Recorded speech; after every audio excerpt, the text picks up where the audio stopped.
थेट विधान परिषदेत जाऊया। अगदी दुःख अंतर्करणाने खचून जाऊन मी महाराष्ट्राला पराभूत करू शकलो नाही म्हणून त्याला शेवटचा श्वास याच महाराष्ट्राच्या भूमीमध्ये स्वतःला दफन करून घेता आला। मी एक मिनिट मी सांगतो ना, त्यामुळे मी तुलना करत नाही। मला एकच काय म्हणायचं आहे, आज मुद्दा सोडून मी तुलना करत नाही। नाही। आज औरंगाबादच्या गॅस थडग्याला संरक्षण देण्याच्या बाबतीमधला निर्णय सरकारला घ्यावा लागतोय। कायदा सुव्यवस्था ही भूमिका बघून सुरक्षा या ठिकाणी घ्यावी लागते।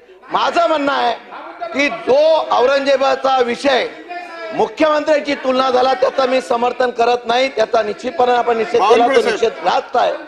परंतु सरकारने महसूल मंत्री बोलतील, आपण जरा जागेवर बसा, आपण जरा जागेवर बसा, प्रसाद लाड बसा। माननीय सभापती महोदय, माननीय सभापती महोदय,